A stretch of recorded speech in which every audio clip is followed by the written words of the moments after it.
The circus arrives without warning. No announcements precede it. It is simply there, when yesterday it was not. Within the black and white striped canvas tents is an utterly unique experience full of breathtaking amazements. It is called the Cirque des Rêves, and it's only open at night. But behind the scenes, a fierce competition is underway, a duel between two young magicians, Celia and Marco, who have been trained since childhood expressly for this purpose by their mercurial instructors. Unbeknownst to them, this is a game in only which one can be left standing, and the circus is but the stage for a remarkable battle of imagination and will. Despite themselves, however, Celia and Marco tumble headfirst into love. Deep, magical love makes the lights flicker and the room grow warm whenever they so much as brush hands.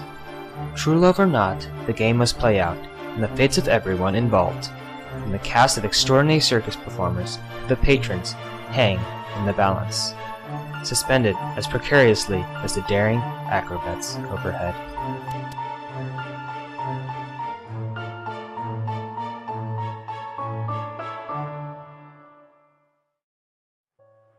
Each character in the Night Circus fits a unique role to bring this book alive. The first character introduced, Prospero the Enchanter, as known as Hector Bowen, is one of the world's greatest magicians. So great that people believe his magic tricks are almost real. In fact, they are. Every person who performs in a tent of the Night Circus has special powers, and their aim is to make their acts seem like an illusion, trapped in a limited possibility of reality. He teaches his daughter, Celia Bowen, all of his tricks in preparation for her challenge that her father binded her to. Celia, a strong-willed, independent, imaginative, and naturally talented young woman, goes on to battle it out on the circus venue as the illusionist. In her audition for the circus, Celia performs amazing feats, from making ravens appear out of thin air to completely transforming every material of her clothing. As a part of this challenge, Celia must find a balance to her act as she remains quiet and observant in the midst of her audience. Celia's opponent, a man under the teachings of Alexander, or as known as the Man in the Gray Suit, an immortal, stoic character whose style of teaching magic is pitted against Hector Bowen's. These two styles, one of thought, in-depth analysis and studies, versus one of physical experiments and grand showcases, foreshadows the upcoming challenge. Alexander's student and Celia's opponent, Marco Alistair, a mysterious, charming, tall, dark, and handsome young man, adds flair to his illusions in his own way, through artistic interpretation, clever thought, and calculated movements he learned from reading a variety of books. As the story continues and the characters evolve, things begin to go haywire as the opponents Celia and Marco fall into a forbidden love. As the characters maneuver their way through the plot, only through an indirect characterization and the unfolding of events does the reader truly understand how each character plays an intricate part of the plotline.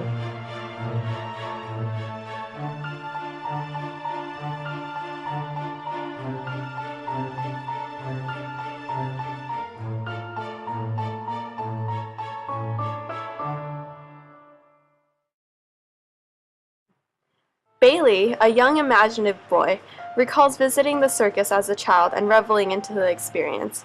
He is excited when the circus visits his home again in Concord, and thus, when dared, enters the Night Circus while it is still light out, which is how he meets Poppet. Poppet is a curious red-headed twin who can see the future in the stars. She helps Bailey get out of the circus during his dare and leaves him with a solitary white glove as proof of his venture. Years later, Bailey visits the circus again, looking for the mysterious red-headed girl, and finds and befriends her and her brother Widget. Widget is similar to his twin sister, Poppet. However, he sees the past and present of people. Together, the three present the youth of the story and also the future and possibilities of the circus.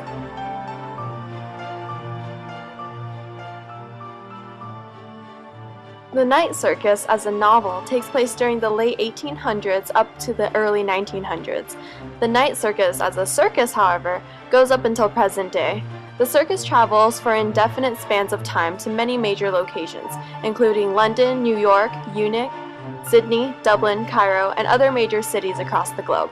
Although the circus travels frequently and sporadically, the interactions between the main characters usually occur in London, Concord, and New York. Meetings between Celia and Marco rarely occur outside of London, many in yearly intervals, while meetings with Alexander and Hector occur at any place or time. Bailey, a native of Massachusetts, interacts with Poppet and Widget mainly when the circus visits Concord, but Bailey later follows them to New York. The climax of the story occurs in New York, thus a significant amount of time is dedicated to that location.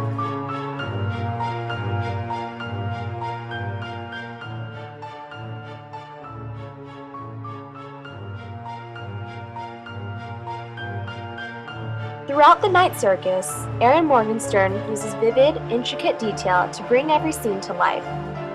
The story travels through a portal of time, fast-forwarding to the future and rewinding to the past to eventually combine into the present-day climax of the book. At first, Morgenstern's use of time may seem unusual and hard to follow. However, she effortlessly weaves the sequence of events into a unique conclusion. The style of the story works perfectly to connect and give the full effect of the book.